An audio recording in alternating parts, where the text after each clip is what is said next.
Welcome to the Filmlings podcast. A bi-weekly podcast where we analyze all that goes into effective filmmaking. I'm Jonathan. And I'm Alex. And this is episode 125, The End of the F***ing World. He almost did it, folks. You won't be able to hear it because it was beeped out. But yeah, that's what we're talking about. It's the end of the season. It's the end of 2020. I think everyone can agree that this is the best year that's ever happened, right? Right? No? Oh, sorry. I read it wrong. I read it wrong off of the sheet, Jonathan. I apologize. We can all agree it's the worst year ever. Definitely the worst year ever. Only rivaled by like the year 462 or whatever. There was like actually a team of historians that settled upon like the worst year in history. And it's like somewhere in like the 400s or the 600s or something like that. And it's like the Black Plague and like a bunch of wars all at once. Which, I mean, we have a plague. It's not the Black Plague, but we have a plague. So that's one part of it. No wars. The plague could be worse, honestly. I mean, it's not great, but it could be worse. It has been worse historically. Yeah, no, definitely. The plague that we are currently having is nowhere near as bad as the Black Plague, to be Although clear. Sometimes I wonder how deadly the Black Plague and the bubonic plague would be with modern medicine. You know? Well, you don't have to, Jonathan. It's still a thing. It's still around. And it's really, like, as long as you notice it and get it checked out by a doctor, it's incredibly treatable and not that deadly. It's just one of those things that vice versa. If COVID was in the 1600s, it would probably be way deadlier than it is now. I mean, they didn't even have germ theory until like 1 or 200 years ago, which is crazy. I brought this up in our pandemic episode, but you know, I was reading some classic plague lit, as you do, but a Journal of the Plague Year by Daniel Defoe, and he's literally talking about speculations of where the plague comes from, and someone. He's like, this one guy said that if you look really closely at the blood under a microscope, there are dragons and serpents and stuff in there that are causing it. And I'm like, that's exactly what a virus looks like under a microscope. So that person nailed it, and everyone way to ridiculed him. But maybe he shouldn't have phrased it as dragons. But up until then, the most common theory was miasma, which is. If it sounds like asthma, that's relevant because it's a reference to the idea that bad air makes you sick. Yeah, specifically like breathing it or smelling it. Yeah. Yeah, which isn't always untrue necessarily. If you are out on like a cold, rainy, wet day, you're probably more likely to get sick because that makes your lungs weaker and more susceptible to germs that are already in there. But it's not like just making your lungs cold and wet. Trilogy. Yeah.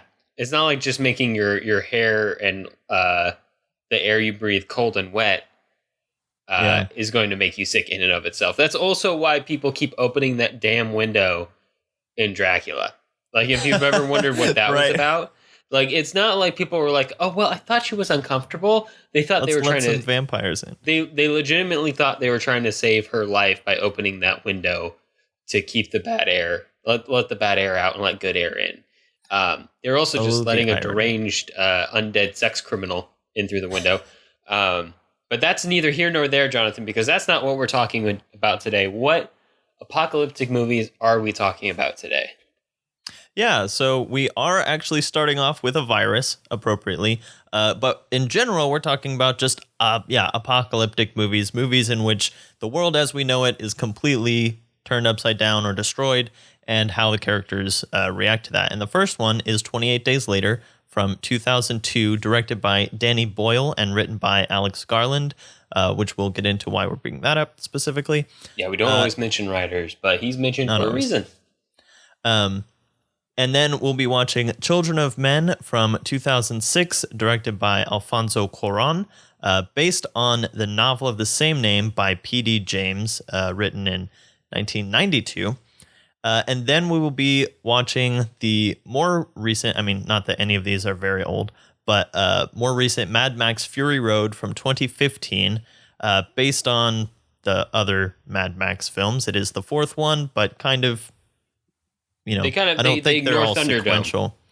Yeah, okay. No, they totally ignore Thunderdome. They pretend that Thunderdome didn't happen, which is fair. And a lot of the flashbacks that happen in the movie are direct references to the second movie. Right. So the series was created by George Miller and Byron Kennedy. This version, and I think all of them were directed by George Miller. At the Oscars, this film won Best Editing, Best Costume Design, Best Makeup and Hair, Best Sound Mixing, Best Sound Editing, Best Production Design, and was nominated for Best Picture, Best Directing, Best Cinematography, and Best Visual Effects. It's very rare that a blockbuster will get that nomination for Best Picture. So it's kind of cool that this got nominated. I was surprised. I mean, I understand all the wins and nominations, just because it's a very aesthetic movie. But I wouldn't consider it Best Picture nominated. No. And in fact, I think I didn't enjoy it nearly as much the second time around when I watched it. I think I parsed through the things that I really enjoyed about it and the things that I didn't enjoy about it. It's a good movie, but it's not much of a story, and we'll get into why that is when we get into the individual breakdowns. It's a pretty great first watch, though. Still very impressive. Very, very cool action, and kind of broke a lot of ground in a lot of ways for action pieces moving forward, which would be cool to see more of those get made rather than just superhero movies, because this is pretty inventive, large budget movie that wasn't a superhero movie. But that is not what we're talking about right now. Right now, we should break down 28 Days Later from 2002. Jason, take it away. 28 Days Later from 2002. 28 days after the spread of a highly infectious virus that turns people into thoughtlessly violent maniacs, Jim wakes up in a hospital where he's been in a coma for over a month. As he navigates a world turned upside down, he encounters various survivors who wrestle with the purpose of survival and how to keep their humanity in the face of rage and imminent infection. All right, so for those of you listening at home, we actually took a 28-day break between when we recorded the intro and now, just to let you know. And now we are actually... In those 28 days, way more happened than is probably physically possible in 28 days. Yeah. And I should mention, these are 28 days in 2020 time, which means that actually only 2 hours passed here. I just went and got a cup of coffee and had a sandwich, and now we're back, but it's actually 28 days in another year time. But yes, so we're talking about 28 Days Later, which is a zombie film. It's kind of a low budget. Not technically, they never say zombie, but this is kind of where they start, just not. I don't know if this is the first movie to do it, but at some point, assumed. Somebody decided it was very fashionable to not call zombies, and it's. I don't know. Don't use the Z word. It makes me really, you know what? With the exclusion of that movie, which uses it for humor. That's Shaun of the Dead for those catching up. I find it kind of grating and annoying that they never call them zombies. It's not a copyrighted property. And at this point, the idea of zombie is so ubiquitous that if a zombie apocalypse happened, we would call it a zombie apocalypse. Mm-hmm. And it's not exclusive either, nor is it a social pressure thing. Which would, if it was, I would actually almost understand it a bit more if everyone avoided it across the board. Because if you didn't know, the origins of zombies actually go back to hoodoo and voodoo culture. And it's the idea of putting an undead person under a spell to essentially make them into a personally controlled spirit. And you could do that through certain voodoo rituals, which, if everyone was avoiding the Z word for cultural appropriation reasons, I would understand. But it's kind of slowly morphed into this other thing that's so far away from that it's kind of even hard to call it its own the thing. Original zombie. It kind of started with George Romero, actually. The Night of the Living Dead is the one that really pushed it into our modern concepts of zombies. Which is a surprisingly good and thoughtful film on its own. Yeah. But even then, and actually, the look in this movie is very heavily influenced by Night of the Living Dead. Except it's in color. Except it's in color. Yeah, that's right. The original one is in black and white, isn't it? Which was shot on 8mm, something absurdly small. Yeah. But it kind of has that grainy look, that gritty look. That's definitely become associated with zombie movies to the point where this film zombie almost movies looks try to emulate it all the time. Yeah, this one has a video feel, which I was trying to decide if that was like a budgetary restriction or just like a really kind of guerrilla. I'm thinking both. Low budget kind of thing, because it definitely has like it's not an old film look. It's like a old digital look that's just like bad video, like the old Handycam kind of style. And obviously, like the production design is very well done. All the sets are pretty elaborate, but the video itself it has an interesting quality that a lot of films don't have either. Even if they're trying to do like the old grainy film look or something like that, this one is just like an old digital feel, which is just, it's interesting. And I feel like it's part of that, just the low budgetness of it. Yeah, it kind of fits. It fits the mold really well for what you expect. Because it also wasn't found film. But also going back to those changing rules or changing styles might be the best way to describe it. For what I was talking about with the evolution of what zombies are in cinema. But in this movie, and in every zombie movie since, or even zombie show, thinking about The Walking Dead, you're basically obliged to do a bit of world building when it comes to zombies. You have to establish real quickly how the infection is spread, what happens to them. Yeah, what are the boundaries here? So, and where it came from. And where it came from. And that's like the opening scene in this movie, right? You see like these people come in and release the monkeys. I think they're animal rights activists. And they release the monkeys, and the monkeys have the virus, and the virus spreads to humans, and so on and Alex, so forth. Do you remember what the virus is? I don't remember what the virus is. What's the virus? So this is interesting because the rest of the movie is not like this, and you could probably speak a little more to this. Maybe it is on a subliminal level, but when they go to rescue the monkeys, the scientist who's still there is like, no, don't touch the monkeys. They're infected. It spreads so quickly. They're infected. And they're just like ignoring him. They're trying to, tie him up or whatever. And he's like, they're infected with rage. And that's the whole thing. Because the first monkey that we see is like strapped to a table with nodes and like wires going into its head, and it's watching the news or just like clips of like really violent war crimes and violent things happening. And so I don't know what the experiment was, but they infected the monkeys with rage.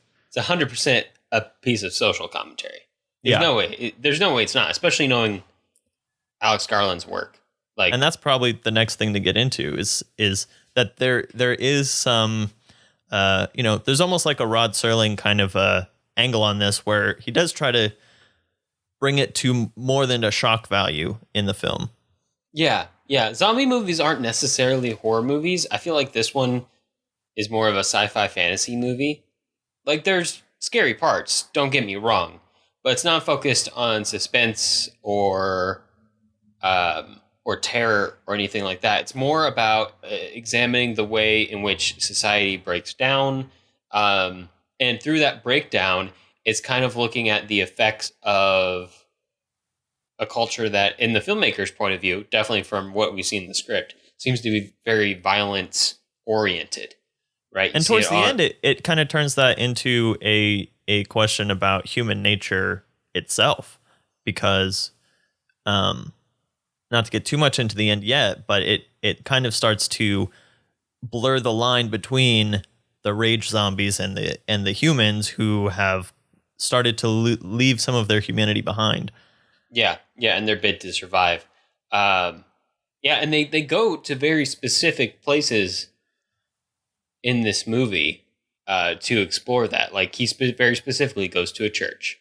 Then he ends up at a drugstore. Then he ends up at an apartment building. Then they end up at like some ancient ruins.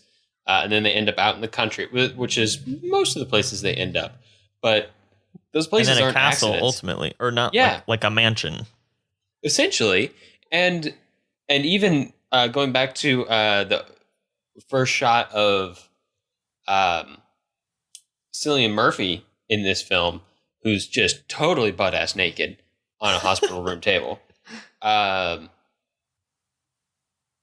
It's basically he wakes up naked in a hospital, and like that's how everybody starts life these days.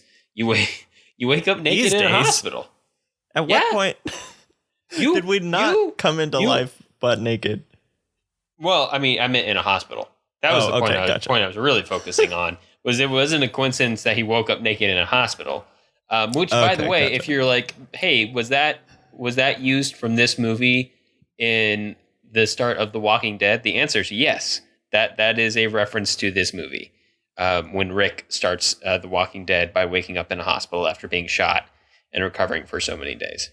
So yeah, that's kind of like a simulation for birth, and then he kind of moves out, falls in love. They even, and to go back to the rules point, we even sacrifice a character to kind of establish how serious it is when someone gets bit or when someone gets blood on them or into like one of their orifices.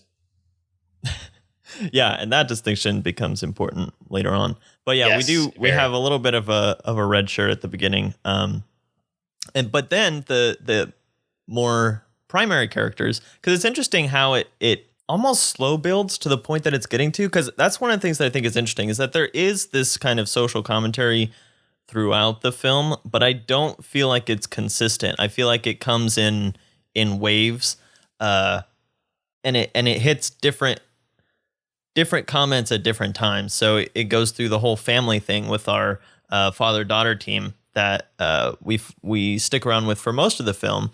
And that's kind of the emotional core of the film, which I really liked.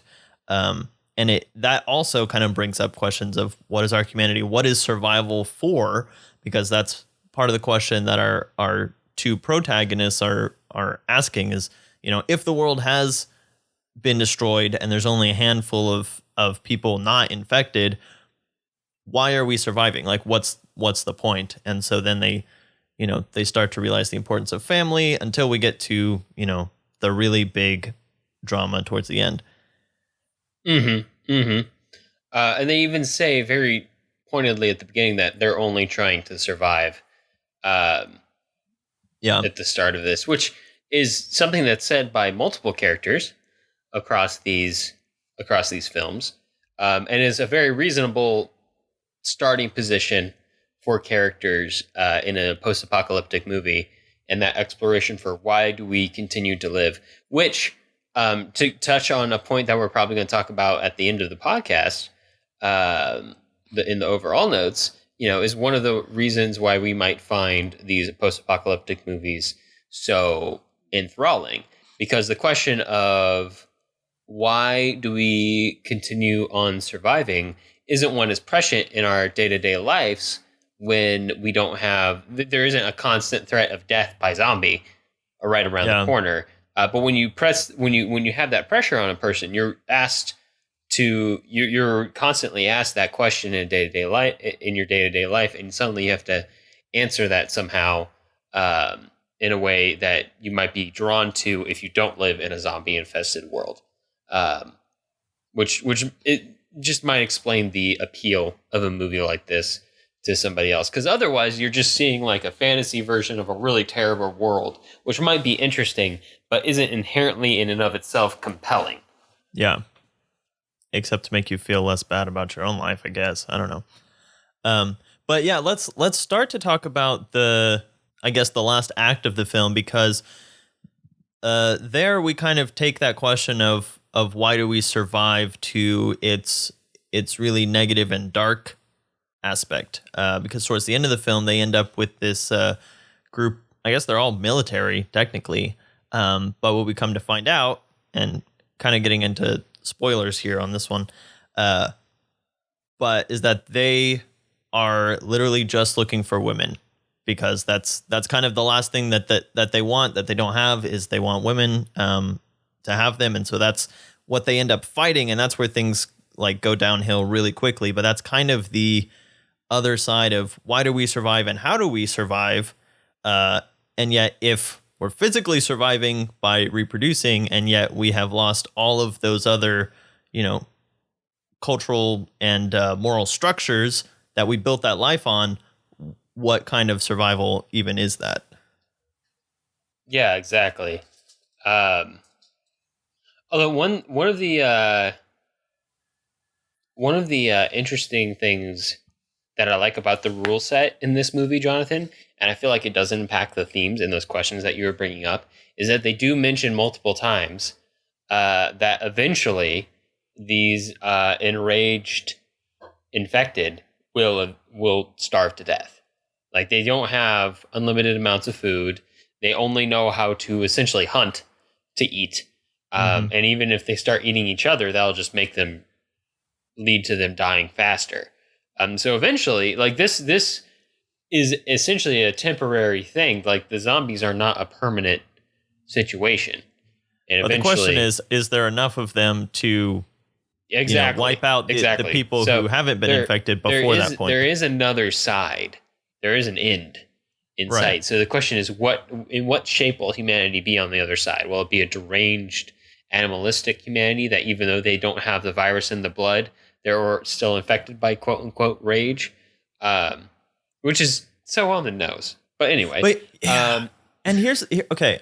As long as we're kind of here at the end, I do want to get into this because I think that they did a pretty good job of bringing up all these questions up until the end, when they start down a path that they don't complete, which is the point where Cillian or Cillian, I'm not sure exactly how you say it, but I think in Celtic languages, C's are usually hard. But Cillian Murphy comes back to save the girls, and for all intents and purposes, he turns into a rage monster in order to destroy these military guys who are trying to take advantage of them. And the way that he starts to shoot those fights with Cillian Murphy killing the military starts to look the same way that we see the zombie attacks. And so there starts to be this kind of line that's blurred between his rage and the rage of the infected. And yet, once they get out, he's fine. So they don't take that so far as to kind of question whether or not you can self-infect yourself. But I did think it was an interesting thing that they brought up and then kind of dropped. Yeah, no, it is interesting. And there are parts of this that kind of feel like, I don't know, maybe a little incomplete. And not in a bad way. It's just the idea that, and look, the reason we mentioned Alex Garland was the writers, because he's pretty famous for writing some other sci-fi films that have come out in recent years, including Ex Machina, Annihilation, and Annihilation. Those are probably the two biggest ones. I'm sure he's working on something else right now. He wrote Sunshine too, which I think is in the same vein. Oh, very much so. That's older though. Yeah. But this is his kind of thing, and it's not stuff that's that's light on the commentary or light on the themes. So you can definitely see that he's putting like this really rich texture in here, but it's not 100%. It's definitely not his full extent of development. Like, it's definitely like his still like early. And it's hard because the movie does like kind of have this balance of kind of actiony, flashy entertainment with some of that philosophical undertone, but it's like you're saying, it's not to the point where some of his newer films, that philosophical undertone becomes more of the overtone, like with Ex Machina and Annihilation. That's the bigger draw, is what are the questions that he's going to raise about artificial intelligence, et cetera, et cetera. Rather here, it's like, oh, cool, a zombie movie. That also has a point as the kind of trail off. Yeah. And you know what I always forget about this this movie is that it has a happy ending. It does. Well, yeah, because that's the thing, is it also has this this village / 10 Cloverfield Lane angle to it, which, okay, now real spoilers, which is the fact that London or England is the only place on Earth that's infected with this, and the rest of the world quarantined the island of Britain to itself and let it just kind of shrivel up and die like a tumor. And then eventually they came in and started rescuing people. But meanwhile, all the people in England started turning on each other, infected and otherwise. Yeah. And actually, there is a sequel to this movie, Jonathan. Yeah, which I saw that, I have but I not did not seen, watch it. but I'm kind of browsing through the plot right now. It's called 28 Weeks Later. Oh, yeah. there you go. And it's essentially about like what happens after a bunch of the infected have started dying of starvation, and other countries start coming in to kind of try to help England get back on the streets. And of course, another outbreak starts when somebody does something dumb and gets infected. I wonder if they spread it to the rest of the world at that point, because that could be interesting. They do. They spread it to continental Europe. That's how the movie ends. Huh. There you go. There's the full. So they should have had, 28 months later? That is the next unit of time. Unless they wanted to do 28 fortnights, but that wouldn't work now. The term fortnight has been co-opted. All right. Do you guys want to move on to Children of Men from 2006? Yep, all of me, guys. All of the Jonathans. All right, yeah, let's move on to Children of Men from 2006. Jason, set us up. Children of Men from 2006. In the near future, all women across the globe have become inexplicably infertile, therefore robbing humanity of any hope for a future. Theo Farron, a former activist, is recruited by a former colleague to help transport a miraculously pregnant woman to a mysterious organization called the Human Project that could help her raise the baby in safety, if it exists. But along the way, they have to escape the current political turmoil and discern which allies have their best interest at heart and who is looking to use the mother and infant to advance their own causes. Okay, Alex, this one is one that I know I have needed to see for a long time, but this was actually my first time watching it. Nice. I've seen it a few times. And yeah, it was quite good. I think it's another one of those films where it's like, this movie's been hyped up so much that I don't even know what to think about it while I'm watching it. But yeah, it gave me a lot of oh gosh, what's his name? Cormac McCarthy vibes. Like similar to The Road, in that it paints a really bleak picture and leaves a very vague ending. It's kind of a vague ending. It gives you almost more of a poetic ending than like a solid resolution, if that makes sense. Yeah, it doesn't tell you exactly what happened, but it gives you enough information to kind of detect what's happened. I mean, it's pretty clear she gets to the ship.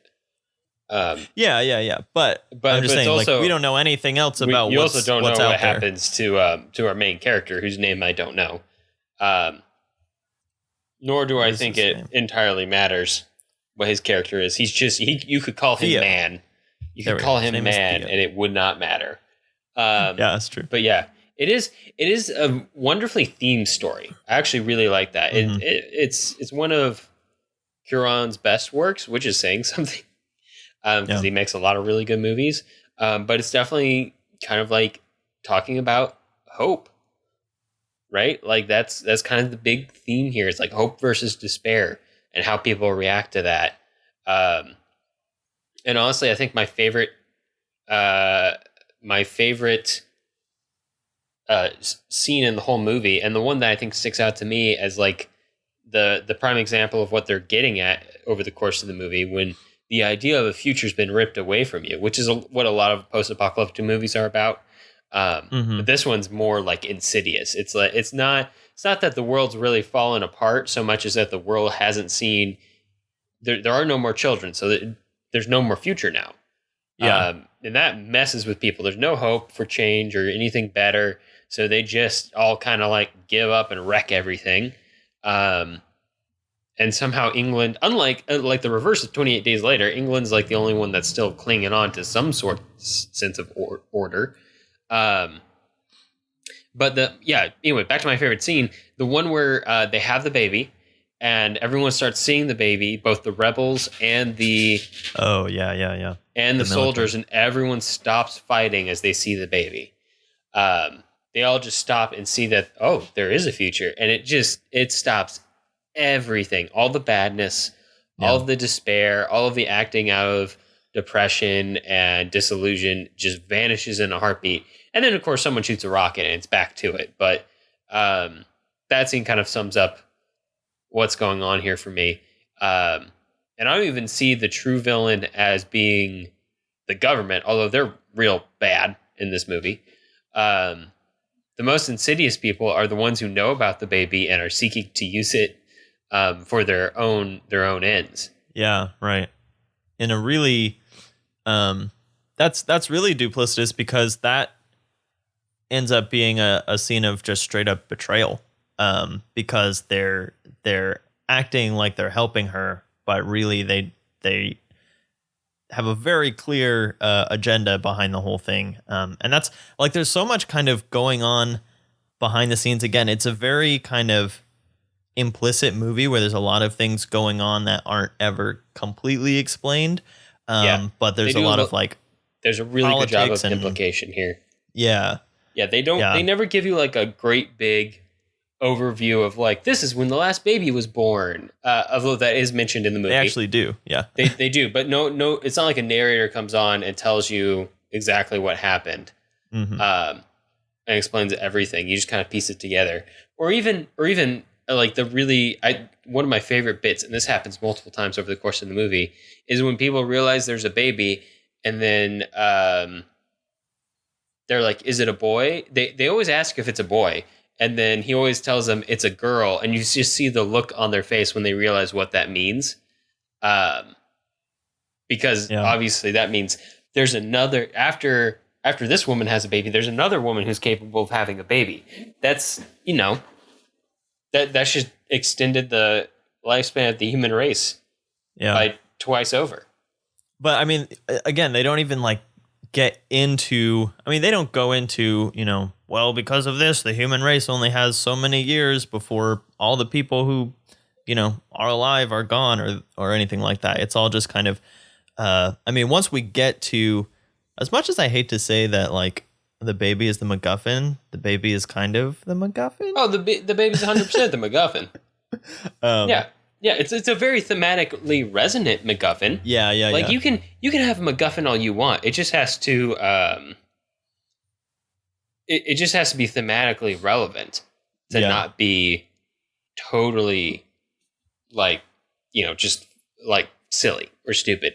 If you're having a heist movie that's themed about the idea of greed and what that does to somebody, then to have the MacGuffin just be a bunch of money makes perfect sense. Have a movie about hope and the future and trying to grasp it when it might not be around, to have the MacGuffin be a newborn baby in a world without babies is perfect. That's the perfect MacGuffin. Mm-hmm. And the other thing that's actually, as long as we're going down this train of thought, that makes the baby a really, really good MacGuffin is it within the story, it has its own. This is not the best way to put it, but like evolution, because we have the pregnant woman, so she's already kind of a ticking clock, and then we have the birth of the baby, which in itself is a very stressful situation. That's what they tell you at the doctor when you tell them you're pregnant. You're a ticking clock. You're like a ticking clock. That's essentially what they're telling you when they tell you that you have a due date. Yeah. But in a story, when we come to a woman who's 8 plus months pregnant, we know something's going to happen. Like, we're not getting this. It's like Chekhov's baby at that point. You can't bring a pregnant woman into this story about the world with no more fertility and not let us see the baby get born. The way you depict the baby being born is up for grabs and is very, they made some strong choices on that one in this film. But then we have the baby itself, which as a MacGuffin is, constantly at risk of putting itself out there because they're trying to conceal a baby, which is a very difficult thing to do. Not that I've ever tried, but it's so hard to hide a baby. Have you ever tried hiding a baby? It's hard to do, man. Yeah. So just saying that all these things, like the baby itself has an impact on the story as well as being the thing driving the story. Yeah. So it's relevant. It's a good MacGuffin. But let's talk about some of the technical accomplishments in this movie. Because this is a long movie, but it's a movie that flows real dang well. It's definitely over 2 hours by a good chunk. And it just flows. It is 1 hour and 49 minutes, Alex. Is it really? It is really. That's impressive. I think a big part of it is actually that a lot of it's choreographed in these really, really well-designed long shots. Yeah, it has some of the most famous long shots ever, like the one with the car getting Molotov cocktailed, and the one where he's being chased around by the rebels in the prison he's trying to escape. And he's he runs into the subway cars that are wrecked out by the side. Those are really impressive. There's no attempt in this movie to make it a movie without cuts. There's definitely cuts. Right. But it just uses the long shots super effectively to kind of convey like that hectic craziness that's going on, but also like the way it's just directed, the way you're pointing that camera makes the action really clear, which is great because like the specifics of the action are really complicated. And speaking of the camera, like this film is shot by Emmanuel Lubezki, aka Chivo, who I think as we talked about way back in our episode on Mexican AKA film, Chivo. Yeah, that's his actual That's his street name. I think that's his Instagram handle. Yeah, that's what they call him. Okay. But he shot Birdman. He shot The Revenant. He shot Gravity. He has worked with Alfonso Cuarón and Inarritu multiple times on their films, which are all these very flowy kind of films. So it's got that feel to it because it's coming from a guy who that's kind of his technical signature at this point. And after this film, he goes on to kind of perfect that. Of course, Birdman made waves with its one shot. Exactly. The other thing that I really enjoy about this movie, Jonathan, is the color work that's done. Partly just because like it's boldly done. Every scene has a very determined skew to it. If they want it cool, they keep everything very cool. If they want it warm, everything's very warm. Although there's like no warm scenes in the entire movie. Everything's very bleak. Yeah, I mean, this isn't even warm. This is more just kind of like it almost skews more like sickly warm green. The newspaper? When they kidnap him and they put him in the little box that's covered in newspapers. That's what happens. Like yellow newspaper would make the light really warm, but when you add a bunch of blue back into it to cool it down, that's kind of what happens. Yeah, with that sickly green color, which is kind of exactly what they were going for. I will say the other warm scenes are in Michael Caine's house. That's true, because it's a point of safety and coziness when you're in there for a little bit. The walls are decorated in memories of a better time. That's how we get a lot of information about our main character's past. There's a weed garden in the back. Of course, there's still a reminder in there of the of his wife who is mentally scarred. Is that what happened to her? I can't remember the specifics. I don't know. I don't think they gave specifics. Into like a selective mutism or something like that. Anyway. Yeah, she's in some kind of coma-like state. The other thing that's really impressive about the color work, besides just the fact that it's used well and it's used boldly, is the fact that it's consistent across these crazy long shots, which speaks both to the work done by the cinematographer and the work done by the colorist, because dang, is that hard. You're swinging that camera around, you're going to have light changing all over the place. And it's hard enough to keep that consistent in camera, let alone to think about the once you add on a bunch of lift, gamma, gain, and color skew effects to a look, you turn that camera around, it's going to look totally off. And obviously you're working with some of the best cinematographers around. I'm sure the DIT on this was amazing. That's the person supervising some of the color workflow. Digital imaging technician. In tandem with the cinematographer, and then the colorist on the back end.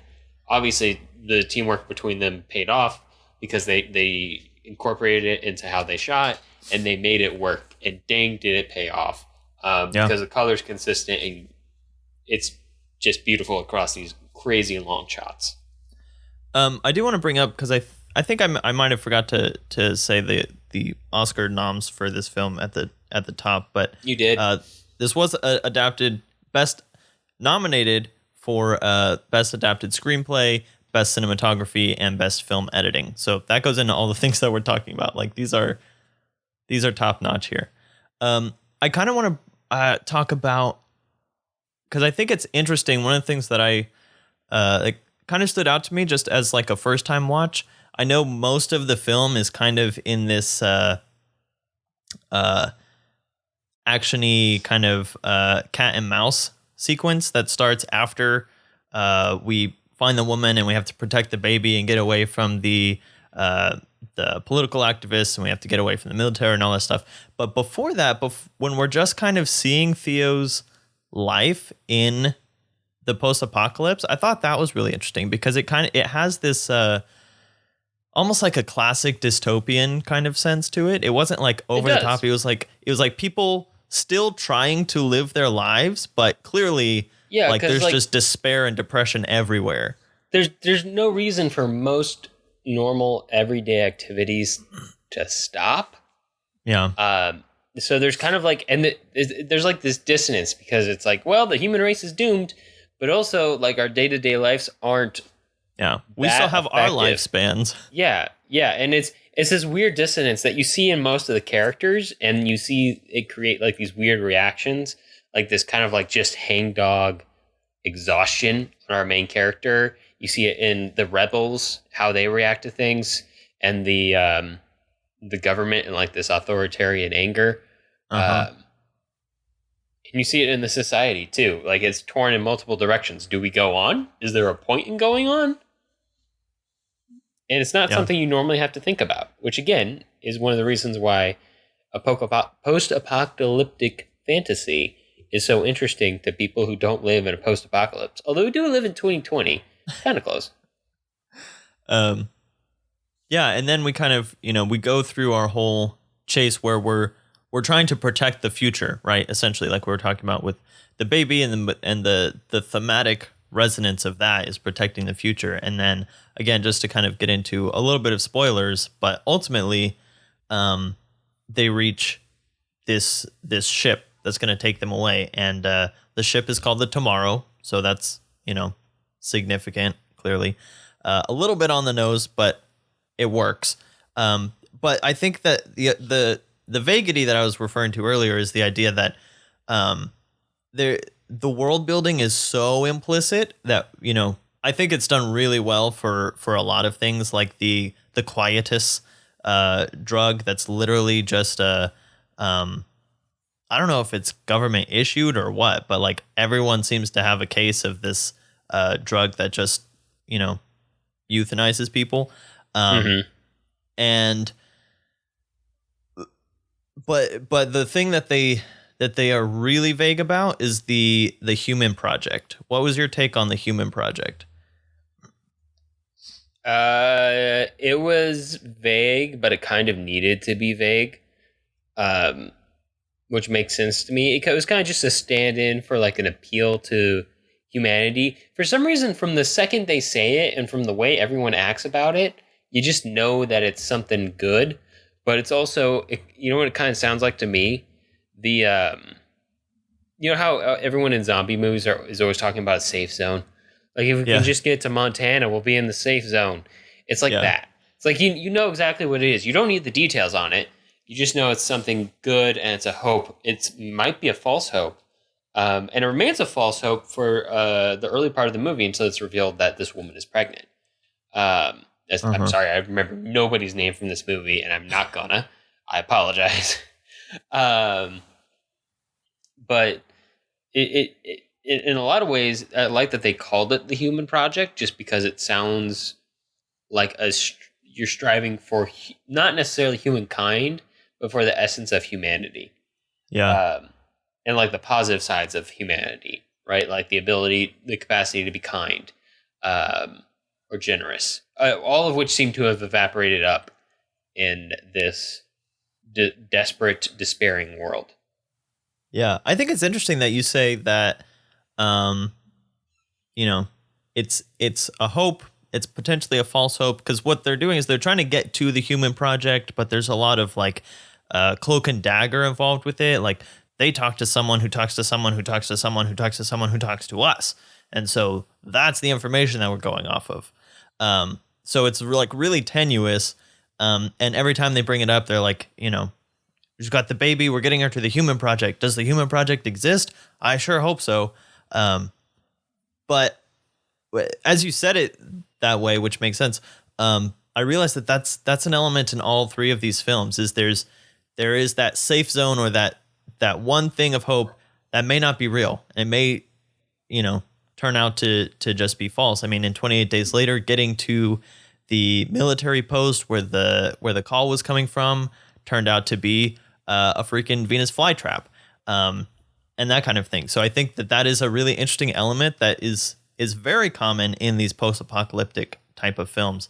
But my take on the Human Project in particular was I wasn't sure if it was something like that, like a political organization where they could find asylum, or if it was like these rumors of this place where there are women still giving birth, and there is a community of where life is still going on, and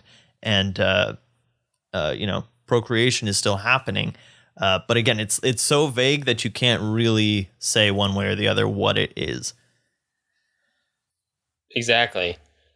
Which is good, because once you start getting into the problem that I see, Jonathan, if you start getting into the weeds of specifics or try to introduce characters about who is in the human project and who you have to meet, then you're opening up a world of complications that's just going to distract from this otherwise fairly streamlined thematic story.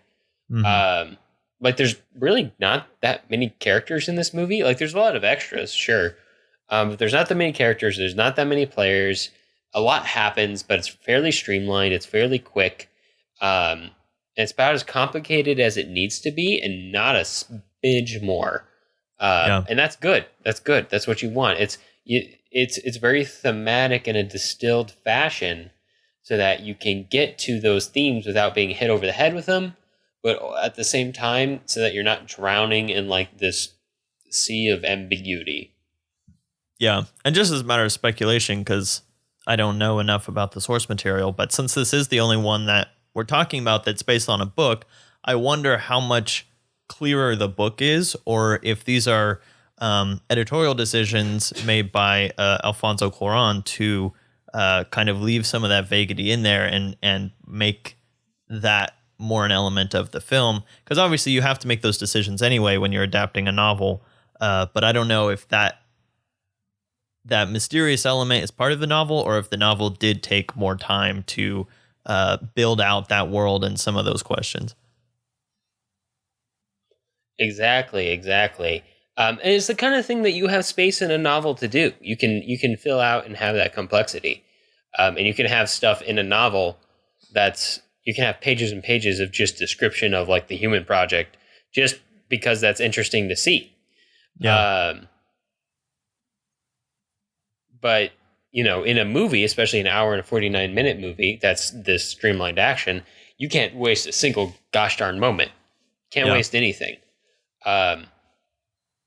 Which is kind of like efficiency is like the heart of movie making in a lot of ways. How much meaning and plot and all of it can we pack into a single moment of a single frame, single scene, single cut? Because we have a lot to get through, and we want to do it as fast as possible and get as much into this movie. And also, it's one of those things where you expect to be entertained and be fed information at a steady stream while you're watching a movie.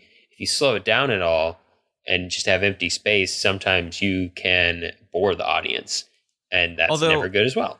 Yeah, I agree, but I will say that I think of the three films we're talking about today, this is the least like action driven. Like it is almost nonstop this is action, certainly but I the think least action driven. It brings the most but that's by a very philosophy. thin line. Yeah. Yeah. But I do think this one is, you market this film more as this is a thought experiment of humanity more than you do with the other two, which are, just kind of adrenaline pumped. But speaking of streamlined and adrenaline pumped, shall we move on to Mad Max Fury Road? Let's do it. All right, Jason, rev it up. Mad Max Fury Road from 2015. Max Rockatansky finds himself captured by a fanatic, post-apocalyptic cult run by a tyrant named Immortan Joe. When Immortan Joe's concubines escape to find a better life in the Green Place, Max gets swept into an adrenaline-fueled race to freedom. Let's talk about the stuff that we're going to have a big discussion about the story in this movie and the plot. But before we get to all of that, let's spend some time gushing about like the visuals of Mad Max Fury Road and the action and the directing, because all of it's just done phenomenally. I can't remember off the top of my head who shot this, Jonathan, but do you know? I feel like you know. Okay, it's John Seal. I'm not familiar with by name. Oh, wow, he's done a lot of stuff, a lot of variety of stuff. So his known for list on IMDb is Mad Max Fury Road, The English Patient, Witness, and The Talented Mr. Ripley. Wow. So there you go.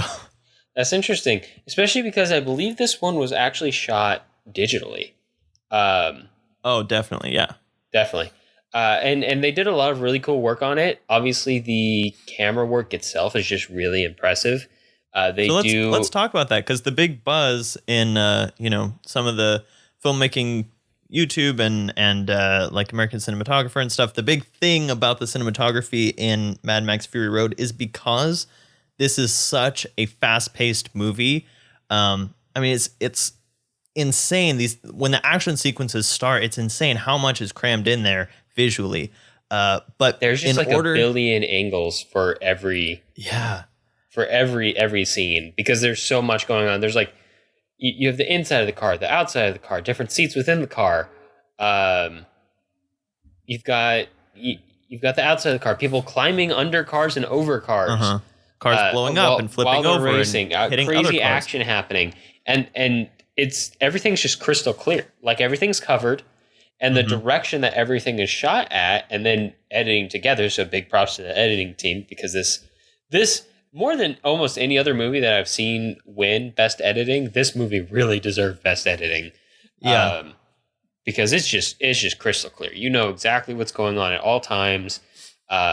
Whether you're going to a wide or a close-up, you understand what's happening and what's going on, which is doubly important because one of our characters is like a dang mute. Yeah. But one of the other things that helps from the production angle is that in those scenes and almost throughout the entire movie, every single shot is center framed. So whatever you're supposed to be looking at is shot dead center in the middle of the frame. They put like a little dot on the monitor, and so everything, whether it's, a face or a gun or a car or whatever, is right in the middle. So while you're watching the film, your eyes stay on exactly what they need to be watching all the time. So whatever you're cutting to, you're already looking where you need to be looking. You're not, scanning the thirds lines and, trying to figure that out. Even if that's like a subconscious thing, this movie moves so fast that you really don't even have time for that much thought. Yeah, exactly. You're just kind of going with it. So it's nice that they put that on that instinctual level where you're just automatically looking where you need to be for every single shot. That's perfect. Some of the other cool anecdotes from this movie include a cinematographer who just they really wanted a shot from one of those top of those war poles, those little wiggly waggly poles. Yeah. And so he just had himself strapped to the top of the pole himself with a camera. Golly. To shoot it. Those things seem so unsafe in the first place. I feel like just putting the camera up there would be better. But I guess it's easier to control by hand. Like you could do it by robot remotely. But, you're that thing's whipping around so fast. I think you need more precise controls than a robot can offer. Put a GoPro on a stunt guy and call it a day. Yeah.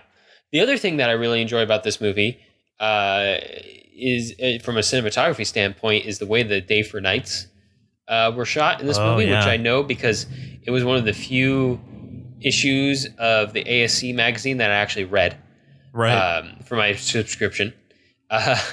And it discussed how to get that effective day for night look. And I looked for it very specifically this time through when I watched the movie. It's pretty. And it's pretty very obvious when they were shooting day for night. One, they blue gelled the crap out of it. I don't think it was shot with the blue gel. It's digital, so there's no need to. Yeah. So they just did a blue skew in post. But it gives it's like the effect, all the way. It's almost monochrome. Yeah, they give. It looks like a silent film, but it gives the effect very clearly. The other thing they did was actually just overexpose the shots, which is the giveaway. By the way, if occasionally you're looking at a day for night shot and there's something blown out in there. Like I think there's one point where Nux's head is blown out in a day for night shot because he's totally bald and like covered in silver paint. So he's just blown out, but it still looks dark. But the big difference and the key to getting like a good day for night shot is actually typically, especially when shooting digital, is overexposing ever so slightly, because that means that you'll end up with less contrast. And that's really the big difference. That's the thing that makes it really hard to make a day shot look like a night shot. You can make shots darker, but the moon does not cast shadows near as harshly as the sun does. So you have to soften those shadows up. So how do you do that? You raise the exposure up. So hopefully nothing's blowing out, but all of the light values are packed closer together in a less contrasty range, and then you can tuck that all down in post, bring it all down, and then just make it blue as hell, which is what they did, which works well for this movie because this movie is comic book colors. This movie is orange and teal, or is orange and teal out the wazoo. Orange and teal, the movie.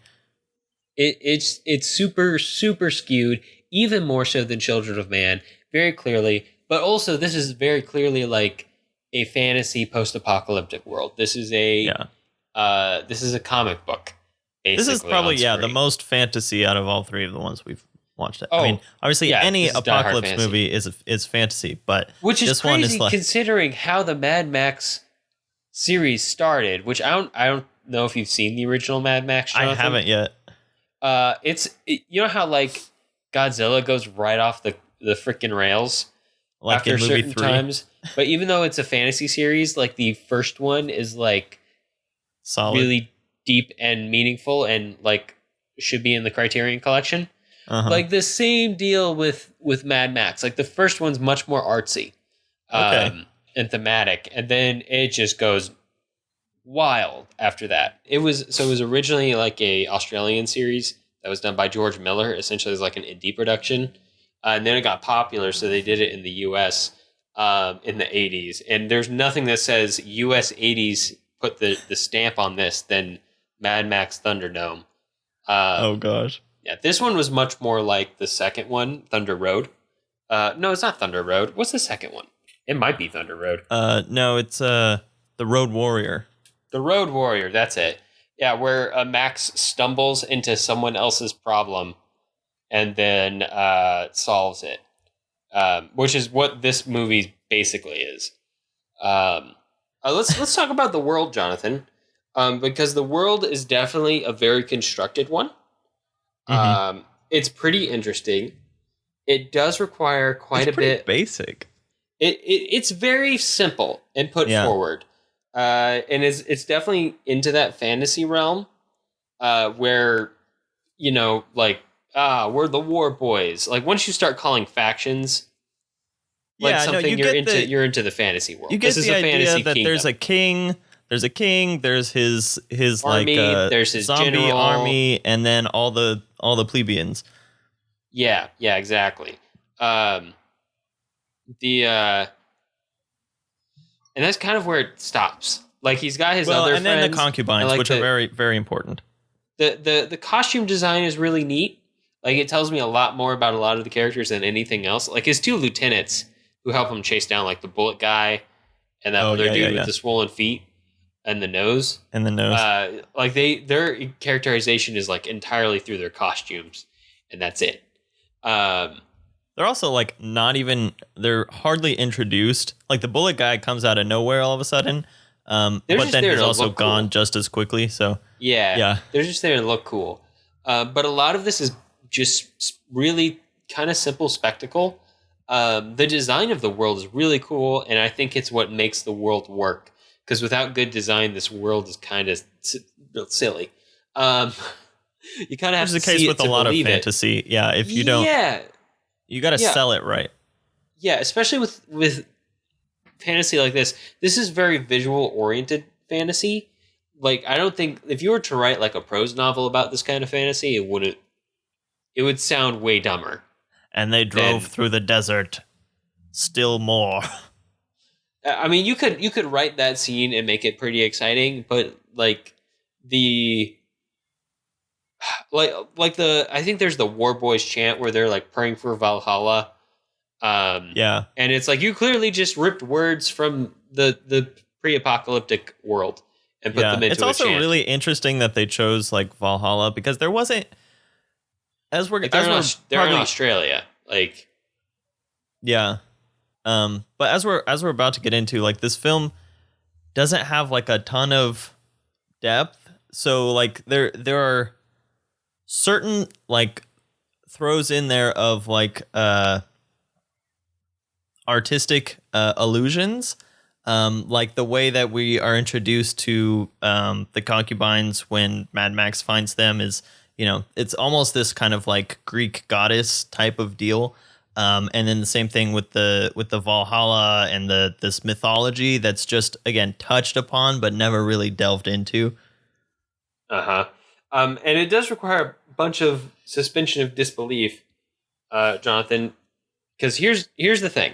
Here we go. So, how old would you say Max Rokotowski is in this movie? Max, like his max age. Are you talking about like in his whole world or just like in this one movie? In this one movie. Because here's the thing. It's a part of the series, right? Mm-hmm. And it's heavily alluded to even in the beginning of this movie. In the start of this movie, he says he was once a cop. Right? Oh, that's... yeah. And they have the kid flashbacks that are never also explained. It connects him. That's kind of part of the second movie. I assumed, yeah. Yeah, he becomes friends with the kid, and the kid's still alive in that movie. It kind of implies that he died, and that Max wasn't able to save him. But if they didn't put the parts in there at the beginning where they connected him back to the original Mad Max character who was a cop, who wasn't just a cop, but was a cop while the apocalypse started, and was old enough to have a kid, and it's heavily implied that there are no cops in this world as it currently exists. So even if you don't have to look back at the other movies and just look at this one, if he says he was a cop, that means he was old enough to be a cop when the apocalypse happened.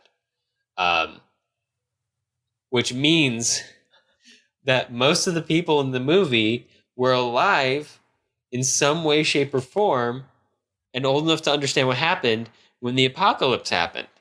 So why the hell are these war boys, some of whom are probably like in their 20s,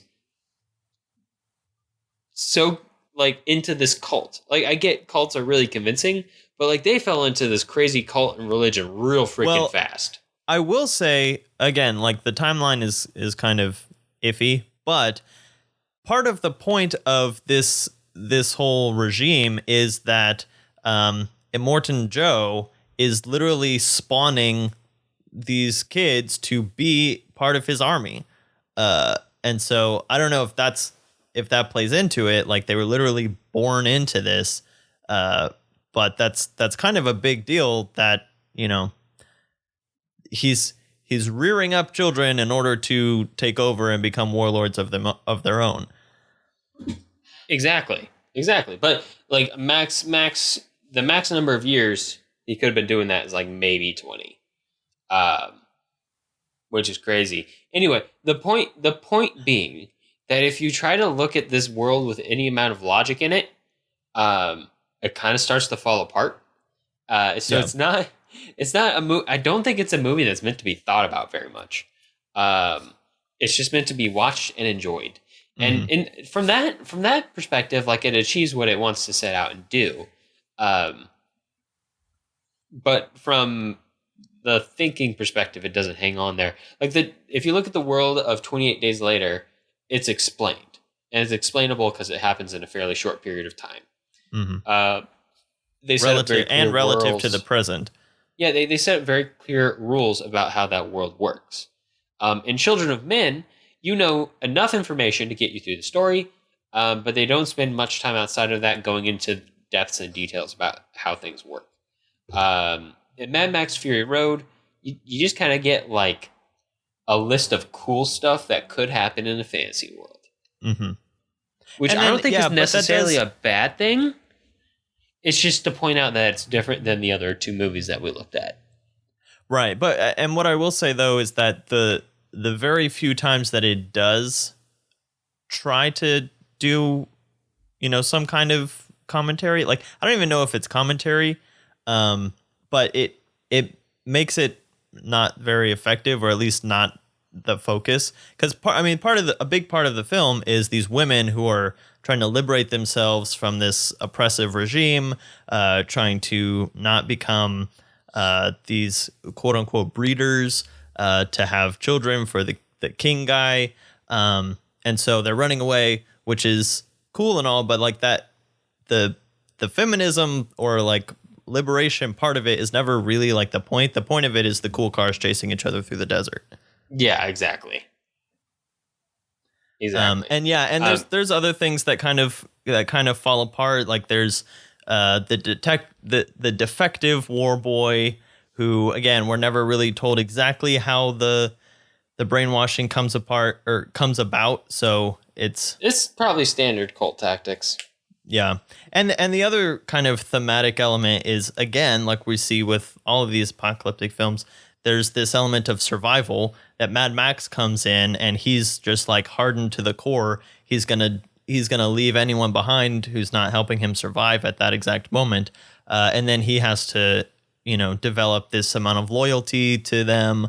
And then they're learning loyalty as the redheaded girl falls in love with the zombie boy and all that kind of stuff. But again, it's like so surface level for all of that stuff that it never kind of like hits this really resonant note. Yeah. It's yeah.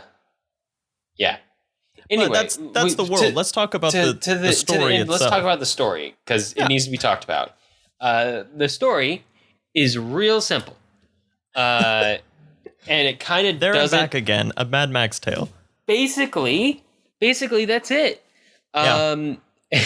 It's really simple, but it's enough to fuel like 2 hours worth of car chases. Uh-huh.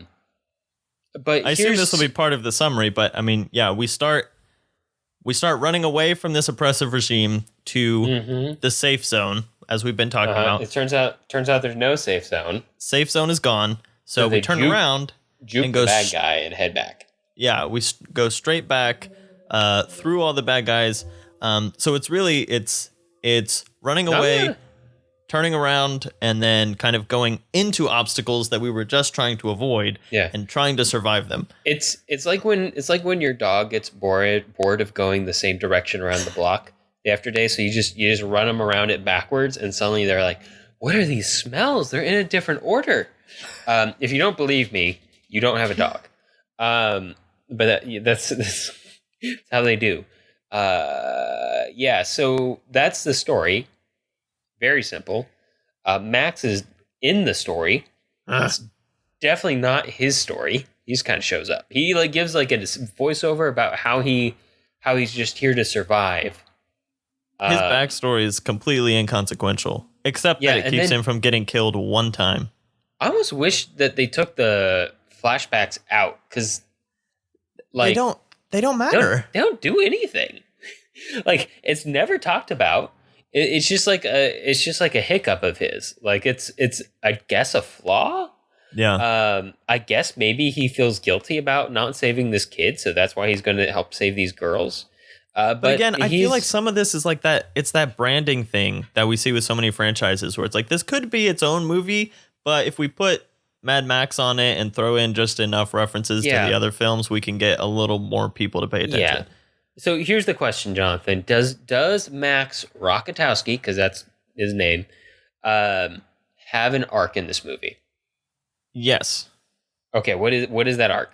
I think again the arc is him going from completely self-sufficient to having some level of empathy and loyalty with these women, which of course he walks out on, but I think that's just kind of his James Bondy nature, that he just kind of walks into situations and then walks out of them. But like within that, he kind of has this loyalty arc. I don't know that anyone else has an arc. No.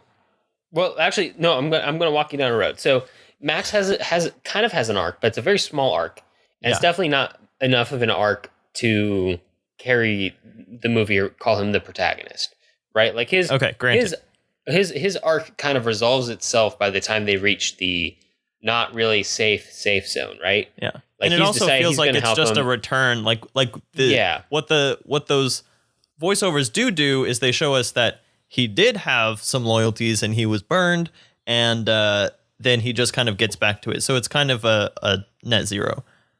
Yeah, exactly. And so then a lot of people, the big internet opinion is it's not Max's movie, it's Furiosa's movie, which I'll grant you that she's an interesting character and she's good to watch on screen. She's got the most screen time, probably. She's got definitely the most screen time, definitely more lines than Max by like a mile. But does she have an arc? No, I don't think she has an arc. I think the War Boy has an arc at all. Maybe. She doesn't have an arc at all. She starts the movie not liking Immortan Joe and wanting to save the concubines, and that's what she does by the end of it. Uh-huh. Some of the concubines almost kind of have an arc. One's really different by the end of the movie in that she's dead. One reverts. She says, "Take me back." Yeah, but that's also like not resolved in any way, shape, or form. No one talks to her about it afterwards. Yeah, it's just another moment of action. I don't even know which one she is. There's I don't know any one, of them. The black hair one, the white hair one. There's like the one who's in love with the war boy, but that's about it. Yeah. But here's the thing: the only person with a significant backstory or a significant arc to move a story along is Nux. It's the war boy. Yeah, it is. He's got the most interesting story by a long shot. He starts off like injured and totally brainwashed by this cult, and slowly over the course of events, he has a series of trials and challenges, grows as a person, makes new friends and allies, has an enemy, and defeats him. Alex, I have a hot take. What's the hot take? Nux's story is the arc that Finn should have had in Star Wars, the first J.J. Abrams. That's 100%. Yeah, no, that's 100%. Yep. He's a drone. He's a drone who breaks away and becomes his own person. But we get to see how that transition from diehard loyalty turns into a completely selfless loyalty to the others, the other protagonists. Yeah, it's an interesting a series of events when the turncoat ends up being the most interesting person in the entire movie. But he really is. Mm-hmm. He really is, only because he has the biggest change of heart. And in that change, you reveal more of his character. Because I think what's most interesting about him is that he never... I don't think he had much of a concept of himself as an individual when this movie started. And as he has this change of heart over the course of the film, you see him kind of wake up to the idea that he exists in this movie. Uh-huh. And and it's also really interesting because again, it's another part of the world that's never completely explained, but you just pick up pieces, like the idea that he's already half dead. That's why I keep calling him a zombie boy, because he's already like kind of alive, and he needs constant like blood infusions from fully living people to stay alive. And but they don't get into that. I mean, they don't talk about the midichlorians in that sense. But yeah, so you don't know how much of that is like, that kind of ex machina, like this, when does this robot become a full human kind of a story, this Pinocchio idea, but it is like that along those lines. And we know enough of that kind of story to fill in the blanks, really. Yeah, exactly. Which, I don't know. I guess it just wasn't as important to have these big character arcs in the movie. Like, they're just functional, right? Like, they're and they're kind of like barely functional at that. Like, they're just enough to get like the car chase going, and that's like it. Yeah. Yeah, and then the car chase kind of fizzles out on its own because they find out about the other place with, I mean, even the other mothers or whatever they call them with the seeds and all of that, that's not even an arc in itself. And I don't know that like, any of those really people dangling. Make it back. No, I think almost all of them die, if not all of them. And even then, like, it was kind of really disappointing and really unclear, too, when we got to the safe zone and we heard that it was just gone. Alex, okay, there is one shot that I find really interesting that I remember from the first time that I saw this film, and then when I watched it this time, I was actually surprised at how short it was. But it's the most interesting piece of world building to me that's also never explained. But it is during that night scene, right before they get to the quote unquote safe zone, and you see these like people. I guess they're people, but like walking on stilts in this bog. No, it's just scenery. That's it. They don't explain it. But it was so interesting. It was so interesting. I would have loved to have had something in there, but nah. And all we get though is when they say the safe zone, they're like, because that area where those people are walking on stilts is part of what they say, you know, you drove right through it. That was the safe zone. That was the green area where there were all these crows and these like scavengers. So it's like, yeah, and they it's said thrown in there like that. But I was like, why isn't that the movie? That was so cool. Yeah. See, here's the cool thing about fantasy worlds and both post-apocalyptic and not, is that you have complete control over the world to shape it however you want. Mm-hmm. And it seems, especially in something like this, when it's like it's limited to the movie. So literally, the filmmakers are making whatever they want. Yeah, and they had the ability to make whatever they want, but they chose to just fill it up with like vaguely cool things instead of. And you can make cool things still, but you can also make them relevant to what's going on with your characters' lives personally. There's a reason that fantasy stories focus in on this one person. Because the entire world always seems to swirl around them. Because you can craft the world to fit what's going on with your character's internal struggles however you want, which makes it really cool. Okay, Alex. So but just in this one, I don't think that happens. Yeah. But just to throw this out here, because we're talking about how to create an effective MacGuffin. And so in this film, I would say that the safe zone, the green place, is the MacGuffin. And yet, we don't learn anything about the green place except that it is green until we get there and we find out that it is not. And so, sure, the MacGuffin itself has something to do with the story because the place they came from is in drought and the water is controlled by the despot. And that's how he has control over all these people because he turns the water on and off when he wants. And yet their goal is to turn it into an oasis. But if we knew more about the green place before we got there, it would probably be more interesting. And if we like built it up, then it would be even more of a letdown when we do get there. And, you know, but we don't know anything about it until we get there and then it's not there. And so we just have this like faint glimmer of what might be by the time we get back. And they're like, okay, cool. Now we can start this oasis, but we're never going to see that. And Mad Max leaves. So we assume that the next film, which, spoilers, there's actually a new film slated, Mad Max The Wasteland.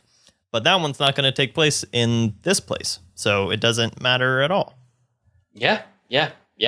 But that's just how Mad Max do, I guess? That's how Mad Max do. So last trivia bit to throw out there, this is sad, just about Mad Max before we leave it, is Hugh Keysbyrne, I don't know exactly how to say that. The guy who plays Immortan Joe actually passed away this week or last week by the time this comes out on December 1st. So it's kind of sad. Right. But as a character, he was a very provocative fantasy antagonist.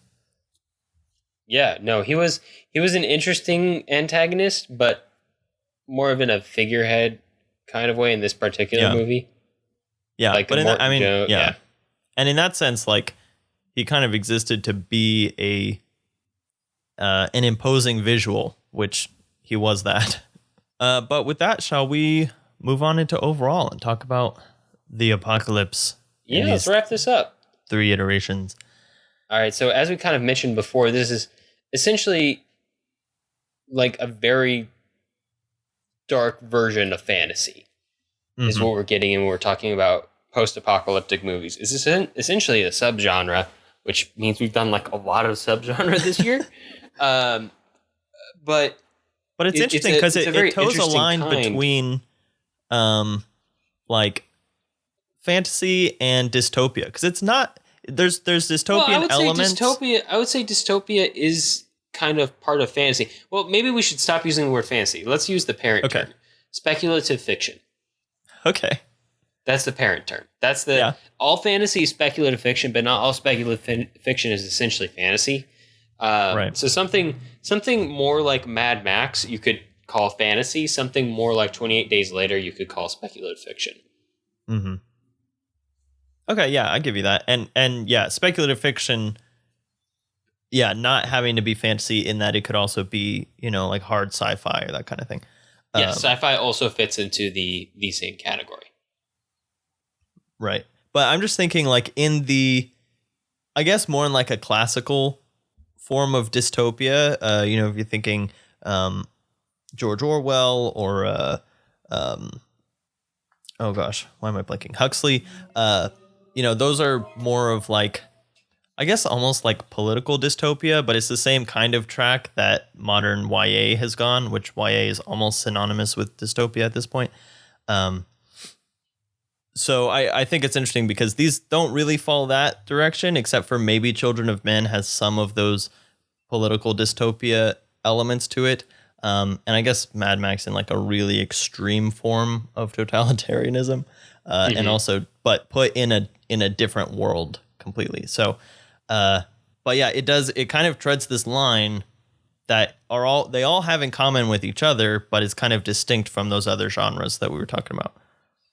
Yeah. It's got its unique actions of it. It kind of takes like the creeping existential dread of day-to-day life and cooks it up to 11, if that makes sense. Like it's a boiled down, concentrated version of that big "what you gonna do with your time there, bud?"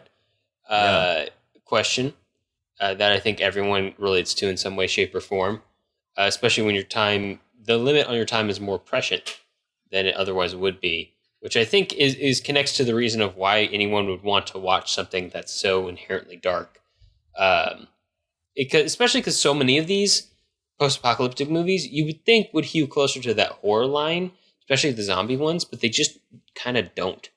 Like 28 Days Later is scary, but I wouldn't call it a horror film. Even though it has zombies in it. I would probably put it in the horror category, but I wouldn't. I would say horror adjacent. Okay. Yeah, it probably has more suspense thriller elements to it. Mm-hmm. But I feel like that's part of what makes it interesting. One of the other things I found interesting to look at for this episode's films was the question of how long the apocalypse had happened ago. Like in 28 Days Later, obviously it was 28 days ago. But the amount of destruction that happened in 28 days was kind of astonishing. But that's the other thing that I was going to get to. So 28 Days Later is like a few days. Mad Max is like years, if not decades. And very technically, in Children of Men, it's in the future. Like it hasn't happened yet. It's a couple of years though, because they put a date on it. It was like 2050 or something. Not super far. I mean, it was sometime in that century that everyone left alive would die. Yeah. Or would probably, by statistical standards, would probably be dead by. Yeah, Children of Men kind of assumes that the the thing started happening at the time that the movie was released in 2006 up to, like 30 or 40 years later. Because I think they said that Baby Diego, as the film starts off with, the youngest person in the world who died and was like 18 or something, was born in like 2012 or 2014 or something like that. So there are some dates in there to put to hang your hat on. Yeah. And it's not really about the specific dates. It's just about the idea of how long it's been and how that affects your world building, and the speed at which it happened. Obviously, you mentioned in 28 days later, it happens faster.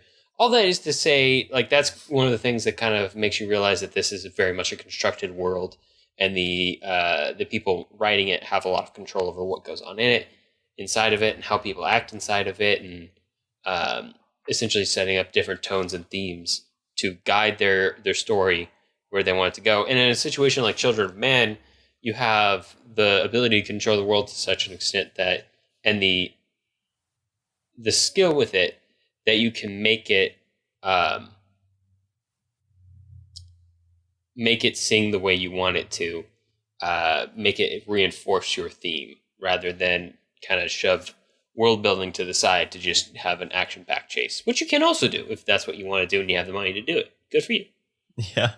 And I think the other thing that's interesting is that beyond bringing up that question of, what do you do with your time, in kind of the larger sense of your whole life, is that the even further subgenres that go into each of these apocalyptic films kind of bring their own intrinsic questions with them. So like zombie films, even historically going back to George Romero, are kind of films about like groupthink and the this kind of mob mentality and zombification of culture and that kind of thing, which, we've done a whole episode on the Three Flavors Cornetto trilogy, which hits that home from three different angles, obviously more from the side of comedy. And then, Mad Max Fury Road has more of like this totalitarian authority that is part of that dread, and Children of Men is just keeping a future for all of humanity in a much larger scale. So it's interesting that within the big apocalyptic subgenre, there are even like the zombie films, and then the more fantastical or the more totalitarian, these other types of films that go into even just apocalyptic films. Exactly. All right, Jonathan. Anything else you want to say about the end of the world? I don't think so. The end of the world, and guess what, Alex? Is the end of the season. End of season 4. The end of season 4. Which, we should do some announcements about next season, and when it'll be coming around, because it'll start at a slightly different time than what you're used to, everybody. Mm-hmm. And we're working out some details, so we're going to talk much more in depth about next season on the bonus podcast. So, hey, we have a Patreon. Podcast. Go check out the Patreon and listen to the bonus podcast. But yeah, we are going to take a little bit of a break in January, and we're going to be reformatting a bit. And again, we'll kind of come up with some more details for you guys. It'll probably be posted on the blog before we start, but we will be starting up in February. And the first thing that we're going to tackle is various films that are based on Jane Austen novels. We've done one Pride and Prejudice episode before, but there are lots of films that have been based on Jane Austen novels, which are always hilarious and witty and insightful, and it's going to be a lot of fun. Yeah, no, it should be really interesting. I'm really looking forward to next season. I'm also looking forward to some time to rest and recuperate and make sure we're at top form for you all for season 5. Yes, anything that we should mention about? Well, you just mentioned what's going to be on the Patreon. So Yep. All right. Well, then I guess that's about all the time we have for this season of the Filmlings, Jonathan. If you have movie suggestions for us or just want to reach out, I can be found on Twitter at JSSatchel. And I'm at Alex Garinger. And I'm at the Blue Jay 1994. And to find links to things that we talked about today, you can view them on the blog at thefilmlings.com. If you like the show, let us know. Leave us a review on iTunes so other people know what we're all about. We definitely appreciate it. Talk to you next season. All right, see ya. Nope.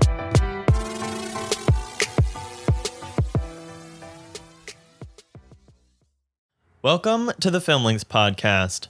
A bi-weekly podcast where we analyze all that goes into effective filmmaking. I'm Jonathan. And I'm Alex. And this is episode 125, The End of the Frickin' World.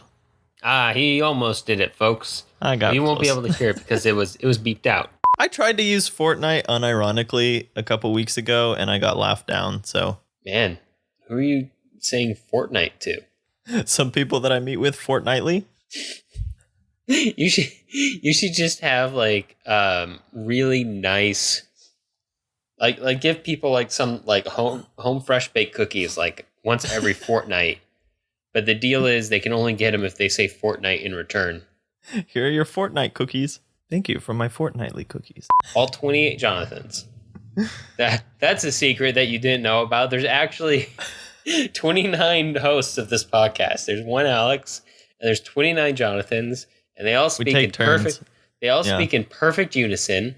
And then we just rotate you guys out whenever we do a live video one. Yeah. Every time there's a cut, we actually replace one Jonathan with another, and you'll never notice because it's such a smooth edit. Because Jonathan number 17, he's real good with those transitions. Did we see this one together in theaters? We did. We saw it with James. Okay. I thought so, but I just wanted to make sure. I remember because I wore these really dumb preppy shorts. Okay, good to know. Taylor wants to know if she was there because we can't remember. No, she very specifically wasn't. It was just dudes. Okay, I thought so because I think she was off at college. Okay, he right? says no. 2015. In 2015, you were at SFA, right? Yeah. Okay, yeah, he says you weren't there. Okay, yeah, she slept through the whole thing this time. Well, it's ridiculous. That's okay. That's okay. I kind of agree, Taylor. Taylor, you're right. Tell her she's right. Alex says you're right to sleep through it. Oh, okay, good. Oh my gosh. What? George Miller directed Happy Feet? Yeah. And Babe Pig in the City? Okay, wow. Sorry. I just had my mind blown a little bit on the air. So anyway, back to Mad Max. You gonna be okay, man? Yeah, I just did not know that. Like, what? Anyway,